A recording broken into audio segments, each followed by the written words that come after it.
ندای بیداری. سلام، برنامه نوبتی ندای بیداری را تقدیمتان می داریم. مولانا، پیوندگری دلها.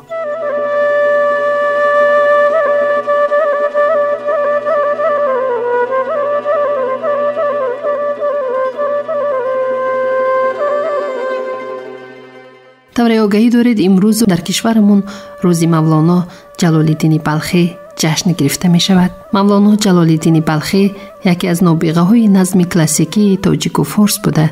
در عرصه سخنوری شاعر بی همتای شناخته شده است. او انسان را بزرگترین معجزه آفرینش می شمارید و یگانگی و اتفاق و اتحاد و همبستگی آنها را تلقین و ترغیب می نمود.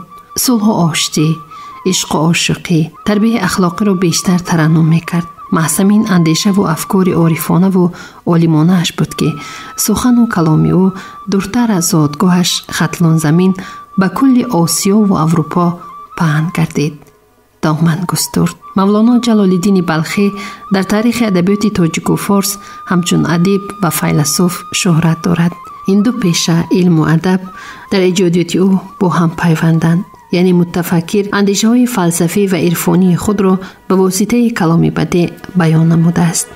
درباره آن که این دو پیشه در کدامش مقدم تر است به یک خلاصه آمدن دشوار و حتی ناممکن است. وقتی که غزلیات او را میخوانیم از سلاست و بلاغت، از شیرینی و فصاحت کلام روح بخشش آرام و آسوده و فرحمند میکردیم.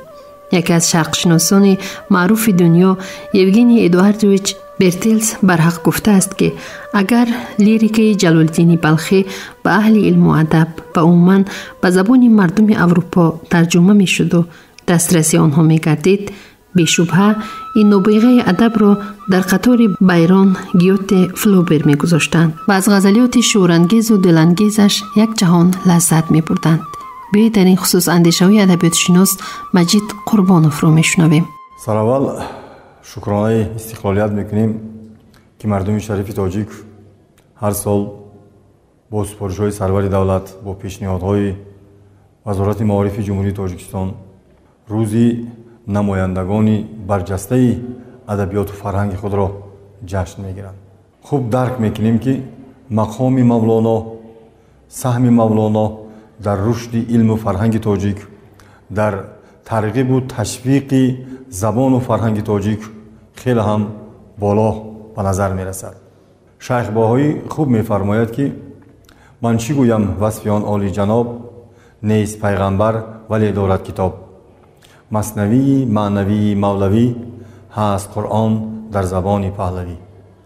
در حقیقت امروز مولانا یکی از شخصیت های شناخته جهانی است، چون که متفکران، معارف پروران، ادبیات شناسان برجسته چه اروپا چه شرق در اطراف روزگار و آثار باقی مانده مولانا اثرهای زیادی آفریدند.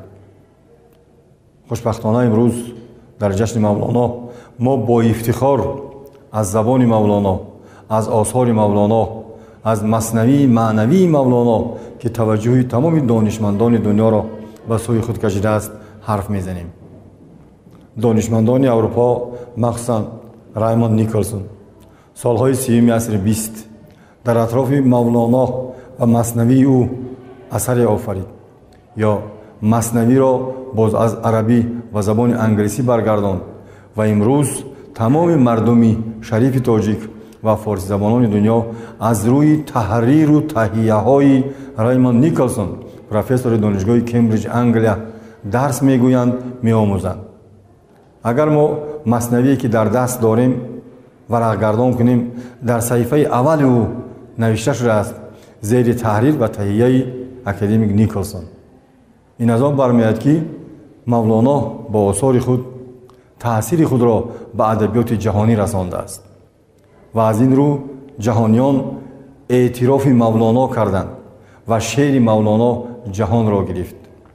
آفتابا بار دیگر خانه را پر نور کن، دوستان را شاد گردان، دشمنان را کور کن. آفتابا بار دیگر، آفتابا بار دیگر، آفتابا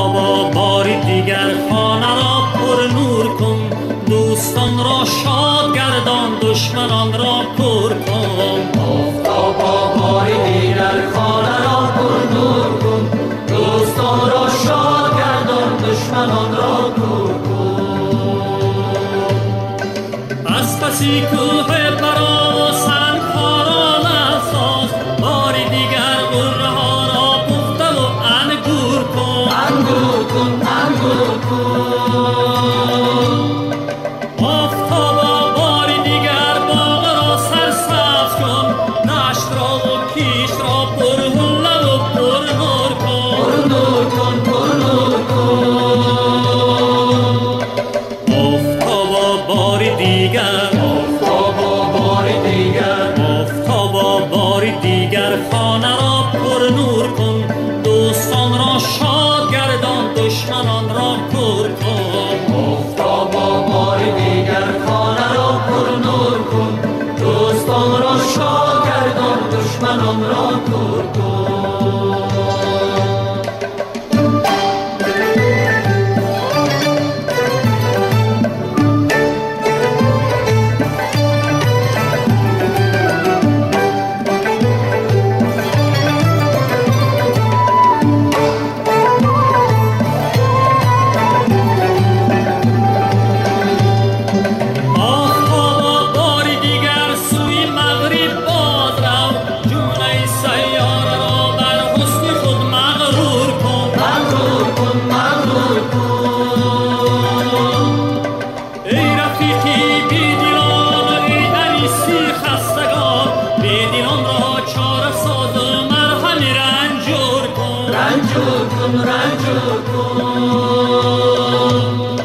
آفتابا بار دیگر، آفتابا بار دیگر، آفتابا بار دیگر خانه را پرنور کن. دوستان را شاد گردان،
دشمنان را کور کن.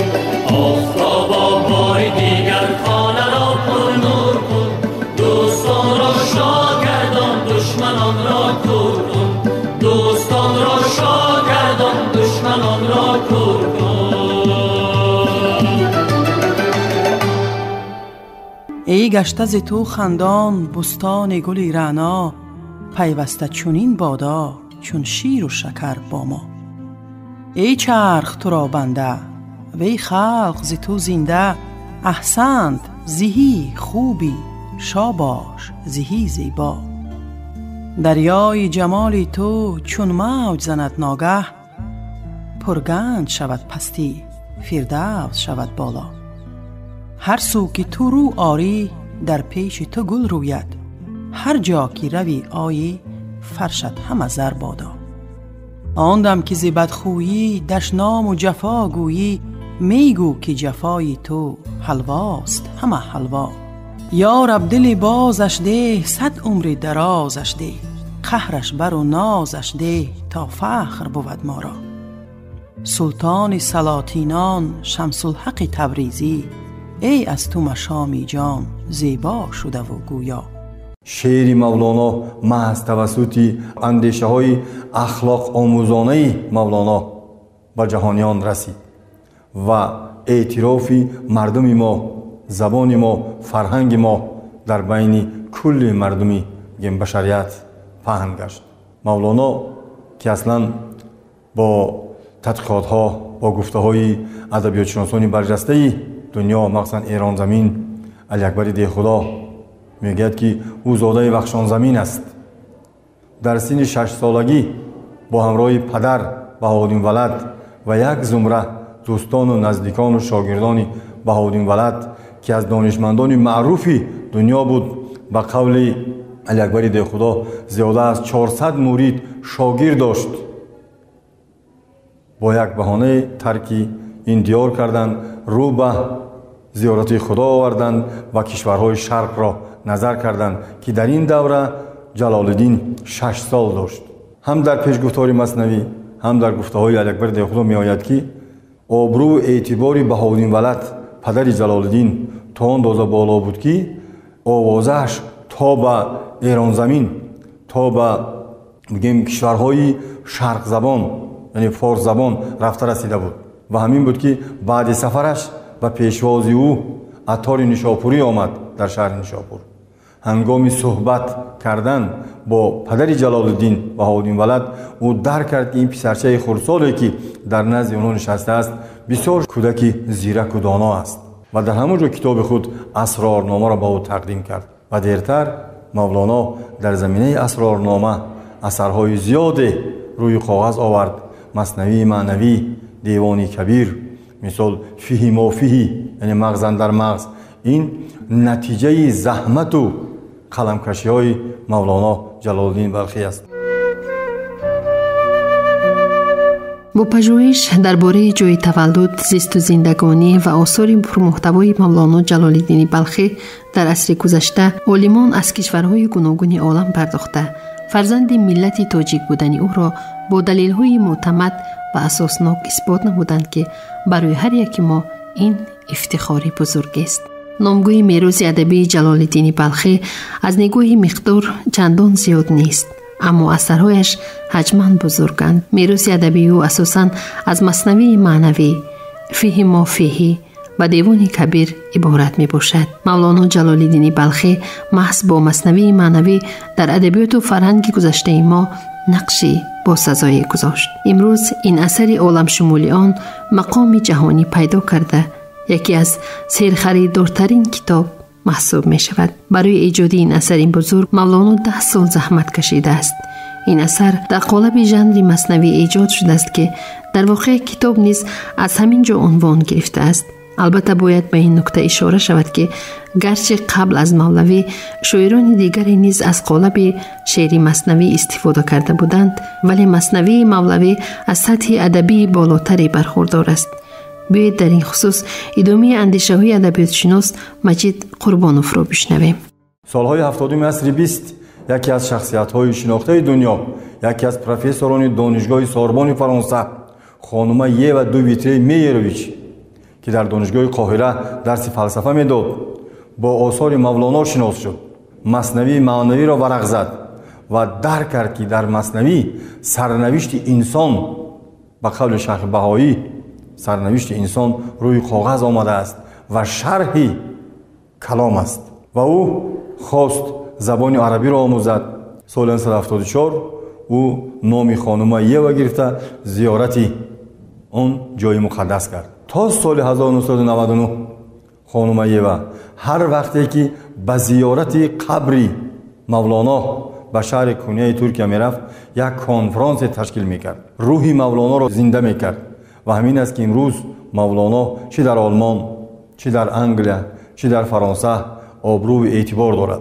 این از آن شهادت میدهد که این شخصیت شناخته که از نمایندگان معروف ادبیات کلاسیکی فارسی تاجیک است توانسته است تأثیر خود را به ادبیات جهانیان رساند. امروز چه در دانشگاه‌های مشهور دنیا چه در دانشگاه‌های ما روز مولانا با یک آبروی اعتباری بلند قید کرده می شود و آثار مولانا در زیر تهیه و تأثیر اون ادبیات شناسان روی کاغذ آمده است که امروز جهانیان او را ورق گردان میکنند. در حقیقت مثنوی سرنوشت انسان است، چون که اخلاق حمیده انسانی از روز ازلی که انسان پا به هستی شده در اطراف او بحث میکند. در مثنوی پارچه های نظمی، نثری، یعنی تمثیل ها، اهل وحوش به زبان در آوردن که این از مهارتی خودی مؤلف درک می‌دهد آورده شده است. ببینید که در مثنوی آورده شده است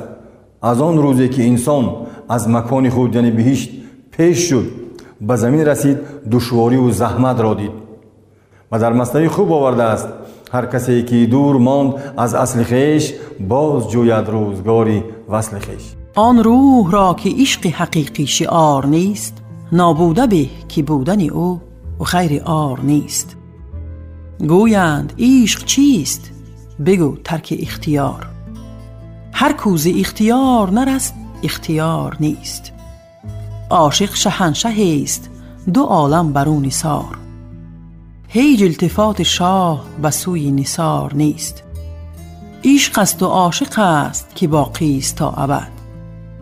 دل جز بر این منی به جز مستعار نیست. آن کز بهار زد بمیرد گهی خزان. گلزار عشق را مدد از نوبهار نیست. آن گل که از بهار بود یار اوست خار. آن می که از اسیر بود بیخمار نیست. تا کی کنار گیری معشوق مرده را؟ جان را کنار گیر که او را کنار نیست. بر نقد قلب زن چو اگر قلب نیستی. این نکته گوش دار گرت گوشوار نیست. اندیشه را رها کن و دل ساده شو تمام. چون روی آینه که به نقش و نگار نیست.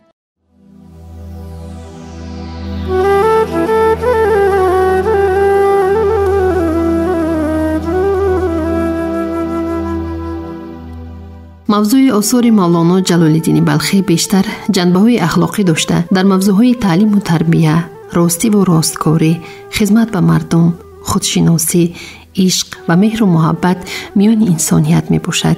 همچنین موضوع دوستی، همراهی، وحدت و یگانگی در غزلیات مولانا مقام شایسته دارند. معصمین جنبه‌های مهم حیات انسانی است در آثار مولانا که امروز تمام محصول ایجادی او را با زبان‌های دیگر ترجمه کرده مطالعه می‌کنند و می‌آموزند و پند زندگی می‌گیرند. ادامه اندیشه‌های ادبیات‌شناس مجید قربانوف را بشنوید. روزگار مولانا، سرنوشت مولانا یعنی درس است برای هر یک فردی که می‌خواهد در جاده معرفت قدم گذارد، اخلاق حمیده انسانی را درک کرده به اطراف خود پهن کند. استادانی که می‌خواهند از او بهره برند به شاگردان تأثیر رسانند از روزگار و آثار مولانا استفاده می‌برند و تأثیر خود را به واسطه شعر ناب فارسی مولانا به خواننده می‌رسانند. مولانا توانسته است با واسطه آثار خود که با زبان‌های گوناگون دنیا فرانسوی، انگلیسی، آلمانی، روسی و هنگامی که آثار مولانا را به این زبان و زبان‌های گوناگون دنیا برگردان کردند، این معنی او را ندارد تنها برگردان شد. این شهادت درک از آن می‌دهد که اروپاییان محض توسط مثنوی از روزگار و فرهنگ معنویات ما باخبر می‌شوند. وقتی که نیکلسون از عربی به زبان انگلیسی برگردان، از انگلیسی بعد به الفبای کریلی ما برگردان شد، این یک دنیا گپ است داشت. یا که خانم یوا سالهای 70 عصر 20 مثنوی را به زبان فرانسوی برگردان، این از آن شهادات که فرانسوی ها محض توسط مثنوی از ما آگاهی یافتند و امروز در این دانشگاه های دنیا هم کمبریج هم آکسفورد که مخصوص صنفخانه ها هست، مثلا در دانشگاه کمبریج دایر مولانا، مثلا در دانشگاه سوربن صنفخانه ها است که از مولانا درک می‌دهد، از مولانا با خبرند و به همین واسطه جهانیان ما را در سیمای مولانا می‌شناسند. بر عاشقان فریضه بود جستجوی دوست. بر روی و سر چو سیل دوان تا به جوی دوست. خود اوست جمله طالب و ما همچو سایه ها. این گفتگوی ما همه از گفتگوی دوست. گاهی بجای دوست چو آبی روان شویم، گاهی چو آب حبس شده در سبوی دوست. بر گوش ما نهاده دهان او به دمدمه تا جان ما بگیرد و یک باره بوی دوست. با دوست ما نشسته که ای دوست، دوست کو کو کو همی زنیم ز غفلت به کوی دوست. تصویرهای ناخوش و اندیشه رقیق از طبع سوست باشد و این نیست خوی دوست. خاموش باش تا صفت خویش خود کند، کو های و هوی سرد تو، کو های و هوی دوست.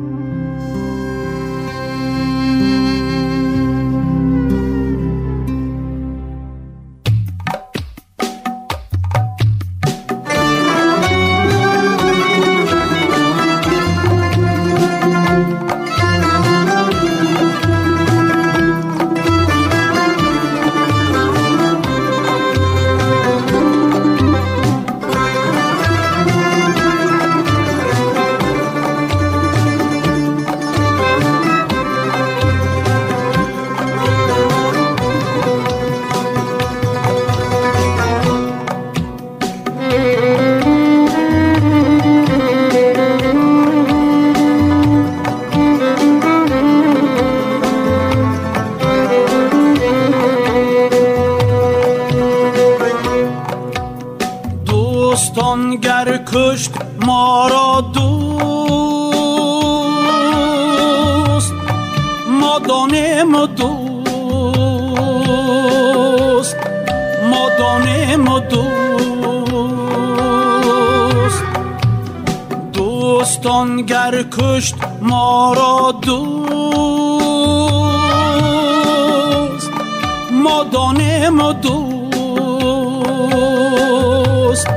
ما دانیم دوست. چون هلاکی ما رضای اوست، ما دانیم دوست، ما دانیم دوست. گر نوازد گر گدازد جانی ما کس را چی کار، گر نوازد گر گدازد جانی ما کس را چی کار. ور به جان دشمن شود یا دوست، ما دانیم دوست، ما دانیم دوست. ور به جان دشمن شود یا دوست، ما دانیم دوست، ما دانیم دوست.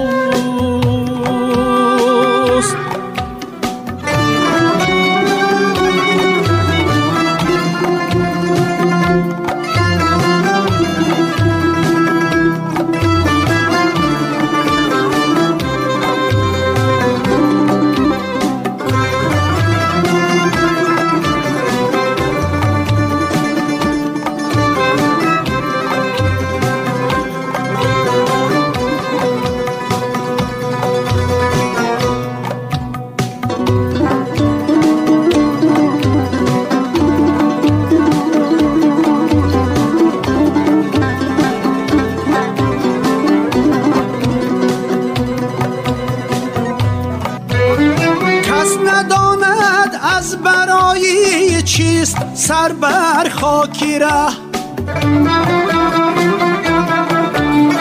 کس نداند از برای چیست سر بر خاکی ره.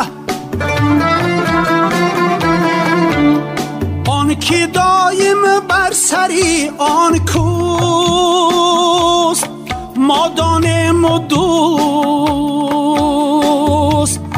ما دانیم دوست.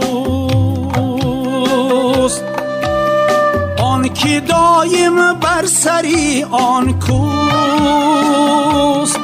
ما دانیم دوست، ما دانیم دوست.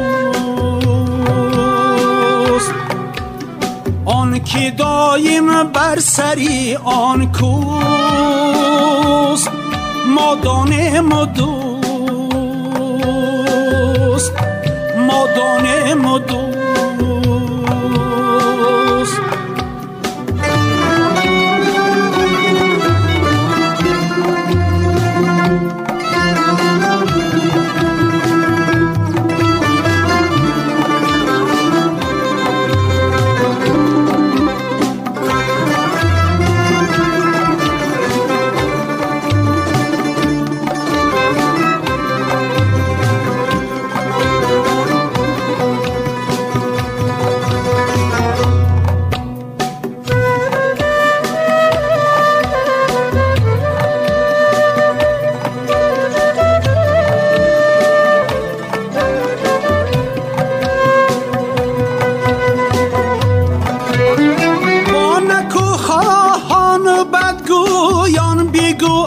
از ما کمال. با نکوخواهان و بدگویان بگو از ما کمال. دوست با ما بد وگر نیکوست، ما دانیم و دوست، ما دانیم و دوست. دوست با ما بد وگر نیکوست، ما دانیم و دوست، ما دانیم و دوست. دوست با ما بد وگر نیکوست، ما دانیم و دوست، ما دانیم و دوست، ما دانیم و دوست، ما دانیم و دوست.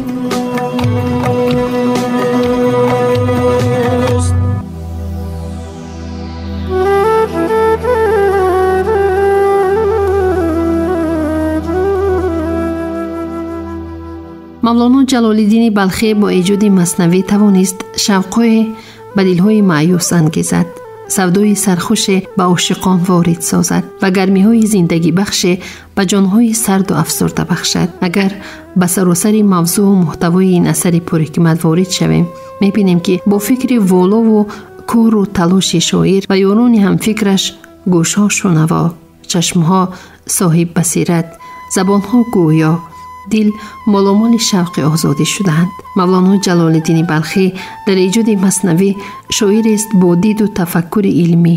нигоҳи вай дар осори оламгираш маснавӣ нигоҳест олимона ва ӯ хостааст бо ҳамин роҳ илмро бо ҳунар бипайвандад ва дар ин роҳ тавфиқ ёфтааст. ҳамчунин маснавӣ қомуси пурарзиши суханони ҳикматангез, мақолу зарбулмасал, панду андарз буда, шоир дар асараш аз ҳикоёти мардуми тоҷику форс, аз тамсилу қиссаҳои халқу қавмҳои гуногун хеле бисёр истифода кардааст. шунавандаҳои азиз, ҳоло дар ин хусус андешаҳои адабиётшинос Вафо Элбуевро якҷо мешунавем. дар таърихи адабиёти классикии форсии тоҷикӣ шахсиятҳоеро медонем ки бо ному кору пайкори онҳо чандин паҳлӯҳои адабиёти мо ва густариши он вобастагии зиёд дорад. аз ҷумлаи чунин шахсиятҳои барҷаста мавлоно ҷалолиддин муҳаммади балхӣ мебошад ки бо асарҳои мондагори худ дар таърихи адабиёти форсии тоҷикӣ ва адабиёти ҷаҳон мақоми хеле шоиста дорад. аз нӯги хомаи ин шахсияти бузург ва ин шоири тавоно ва ин орифи бузурги мо асарҳои маснавии маънавӣ, девони кабир, маҷолиси сабъа, фиҳи мофиҳӣ ва мактубот расиданд ки дар мисоли худ беназир ҳастанд. хусусан маснавии мавлоно ки дар таърихи адабиёти мо ҳамчун яке аз маснавиҳои баланд мақоми ирфонӣ шинохта шудааст ва аз 6 дафтар иборат буда дар маҷмӯъ 25685 байтро дар бар мегирад. фарогири ҳама паҳлӯҳои рӯзгори инсонӣ аст. ҳамаи масъалаҳои ҳаёти инсонӣ аз нӯги қалами мавлоно дар ин маснавӣ бо ном таҳлилу таҳқиқ шудаанд ва мавлоно тарзи хубу дурусти зиндагиро дар маснавии худ баён мекунад ки дар ин шоҳасари бузург силсилаи образҳои пайғамбарон, донишмандон, шахсиятҳои барҷаста, аз номи ҳайвонот низ инсонҳоеро таҳлил мекунад, баён мекунад ва аз номи ин шахсиятҳо ба мисли гуфтем пайғамбарон, шоирон, донишмандон, дуздон, гадоён, ино ҳама дар якҷоягӣ образҳои марказии ин маснавӣ ҳастанд ки дар маҷмӯъ манзури мавлоно аз офаридани ин маснавии баланд таълиму тарбия ва ситоиш кардани ахлоқи неки инсонӣ аст ки бо кадом роҳҳо аз худ гузашт карданҳо инсон ба роҳи дурусти зиндагӣ ворид мешавад ва аз ҳамаи ғилу ғашу сақату сахтиҳои зиндагӣ дур мегардад. дар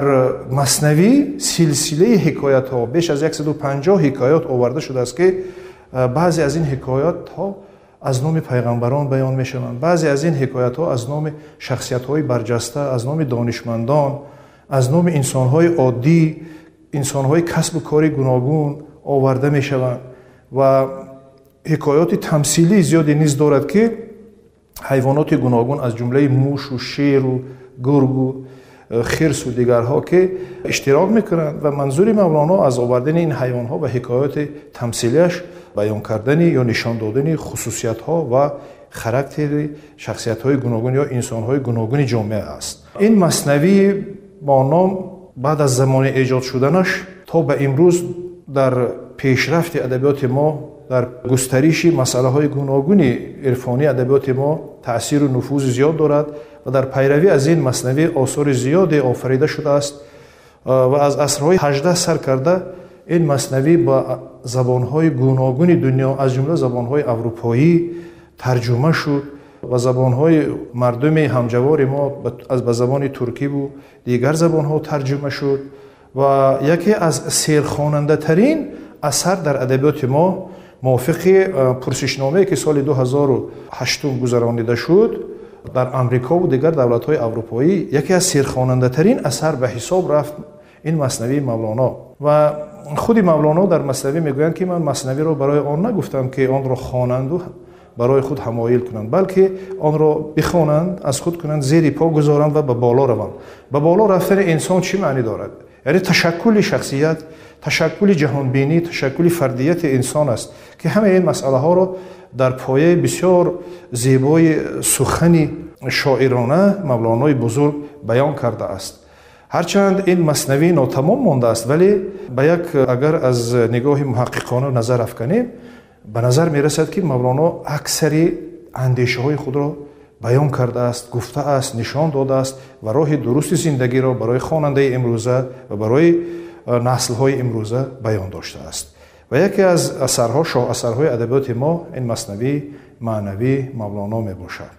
برای آن معنوی است که نام اثر خودش. در این اثر، در داخل این اثر، در لابلای بیت ها و حکایت های گوناگون این شاه اثر بسیار مسئله های گوناگون تشکل معنوی حیات انسانی گفته شده است، بیان شده است و با سخن خیلی بلند شاعرانه نگاشته شده است. مولانا در قطار مثنوی معنوی دیوان کبیر را به ما میراث گذاشته است که این یکی از بزرگترین دیوان اشعار در ادبیات ما حساب می شود که بیش از بنا به تحقیق یکی از دانشمندان ایرانی محمد فرزاد، مولانا در اشعار خود در این دیوان کبیر در 55 وزن شعر و غزل و قطعه و رباعی گفته است که واقعا اگر یک نظری موشکافانه به این غزل‌های مولانا کنیم به نظر میرسد که همه این غزل‌ها و رباعیات مولانا در زیر صدای موسیقی و با آهنگ جالب ایجاد شدند که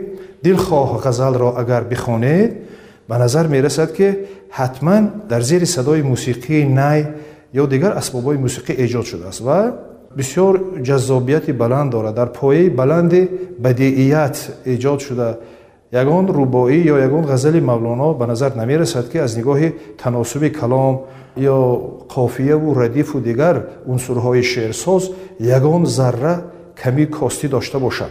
این غزل‌های دلاشوب را اکثر حافظان معاصر تاجیکستانی، ایرانی، افغانستان، هندوستان و حتی در ترجمه میشنویم که بسیار از موسیقیدان‌های اروپایی این غزل‌ها و گفته‌های مولانا رو در زیر صدای موسیقی ترنم میکنند که واقعا شیرین و زیبا هستند. و دیوان کبیر یکی از بزرگترین دیوان‌ها طوری تکرار کردیم در ادبیات ماست که فراگیر غزل‌ها و رباعیات مولانا است.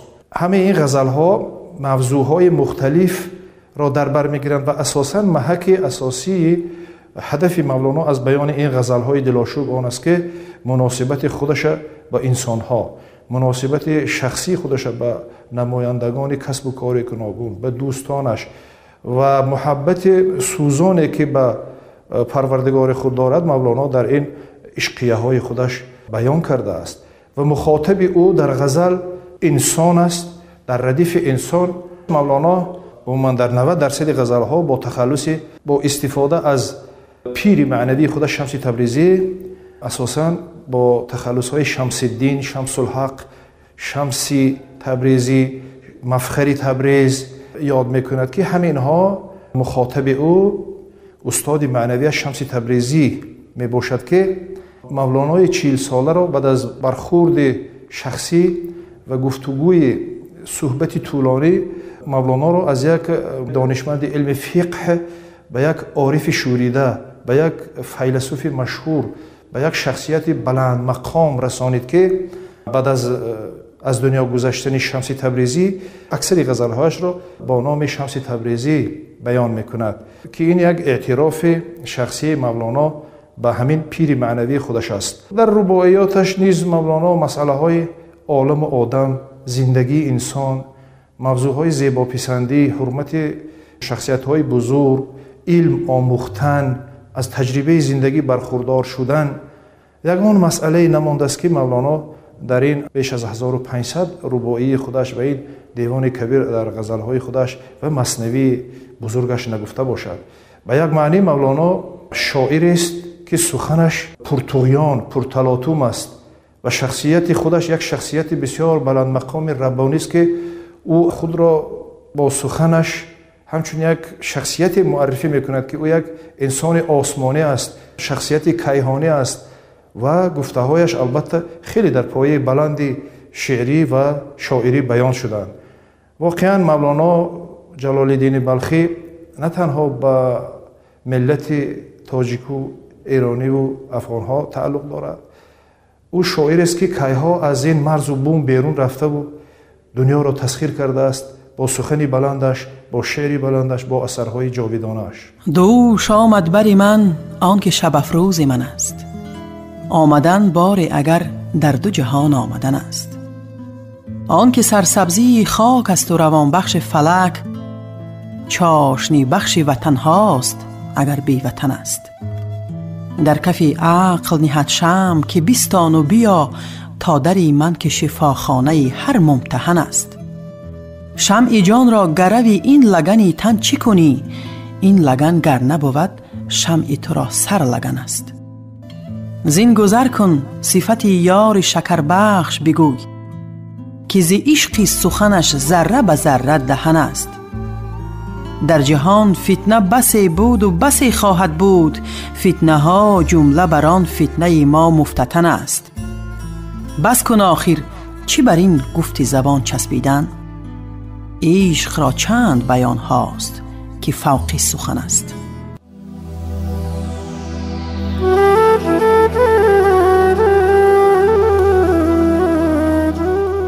از مثنوی معنوی نسخه‌های بیشماری قدیمی محفوظ مانده که آنها در کتابخانه ممالک زیادی دنیا نگهداری می‌شوند.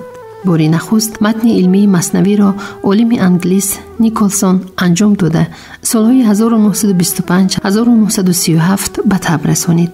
مثنوی معنوی من بعد نه تنها به سخنوران بلکه به جامعه جهانی بی تاثیر نماند. شرق شناسان در تمام گوشه‌های عالم از مولانا جلال الدین بلخی و آثار او یاد می‌کنند. مردم توسط متن اصل و ترجمه مختصر یا مفصل از آفریده‌های کلک سحرانگیز شاعر بهره می‌بردارند و محصول ایجاد دلانگیز و دلنشین این فرزانه فرزند تاجیک را مطالعه می‌کنند. باری دیگر آن دلبری عیار مرا یافت، سرمست همی گشت و به بازار مرا یافت. پنهان شدم آن نرگس مخمور مرا دید، بگریختم از خانه خمار مرا یافت. بگریختنم چیست کزو جان نبرد کس، پنهان شدنم چیست چو 100 بار مرا یافت. گفتم که در انبوهی شهرم کی بیابد، آن کس که در انبوهی اسرار مرا یافت. کی مژدکی آن غمزه غماز مرا جوست، وین بخت که آن توره طرار مرا یافت. دستار ربود از سر مردان بگرو بود، دستاری سر و گوشه دستاری مرا یافت. از خون من آثار به هر راه چکیده است، آمد به کناری ره از آثار مرا یافت. چون آهو از آن شیر رمیدم به بیابان، این شیر گهی صید به کوهسار مرا یافت. امروز نه گوش است و نه هوش است و نه گفتار، کان اصلی هر اندیشه و گفتار مرا یافت.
خوشدل شوی از آن که میرم، چرا مرده پرست و خسم جانم، چو بعد از من خواهی آشتی کرد، همه عمر از همه در امتحانم، همه عمر از همه در امتحانم، بیا تا قدری دیگر بدانم، بتانا در زیاد دیگر نمانه، بتانا در زیاد دیگر نمانه، غرضها تیره دارد درستی را، غرضها را چرا از دل نرانه، غرضها تیره دارد درستی را، غرضها را چرا از دل نرانه.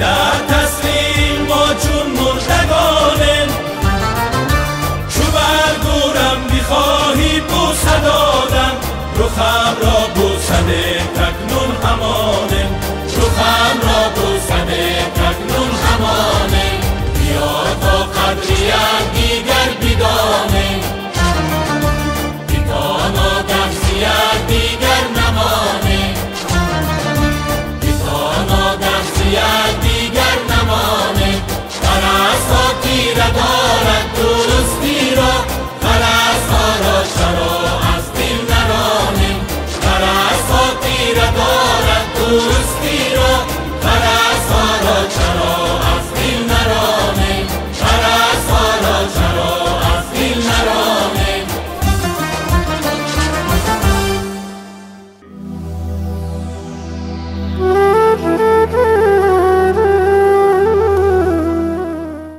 در تاجیکستان مولانا و آثار عالمشمولی او بخشی از میراث فرهنگی و ملی به شمار می رود. در عرفه گرامی داشته 800 سالگی مولانا که سال 2007 در تاجیکستان با قرار یونسکو در سطح بلند تجلیل شد، باید تذکر داد که همه ساله 30 سپتامبر در مملکت روز مولانا جلال‌الدین بلخی با برگزاری سیمپوزیوم، کنفرانس، همایش و محفل‌های علمی و ادبی در سطح بلند برگزار می شود که این برای هر یک فرد تاجیک افتخار و سرفرازی است.